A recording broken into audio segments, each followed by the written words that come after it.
আমরা নারীর পাশে নারী থাকবো, যেমন ছিলেন বেগম খালেদা জিয়া, যেমন ছিলেন বেগম রোকেয়া। চারদিকে চলমান নারীদের প্রতি সহিংসতা এবং আজকেও অত্যন্ত দুর্ভাগ্যজনক একটি ঘটনা ঘটেছে। মাগুরার একটি শিশুকে ধর্ষণের ঘটনা, সেই শিশুটি মৃত্যুবরণ করেছে।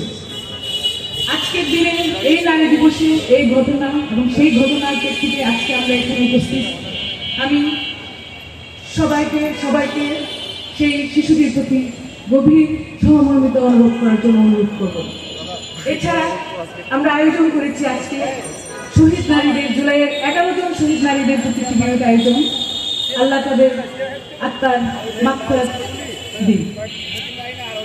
উপস্থিত নারীবৃন্দ, আজকে আমরা এমন এক সময় উপস্থিত আছি যখন নারীদেরকে তাদের অধিকার থেকে বঞ্চিত করা হচ্ছে, তাদের উপরে সহিংসতা করা হচ্ছে। আমরা আমাদের জায়গা থেকে প্রত্যেকে সচেতন থাকব।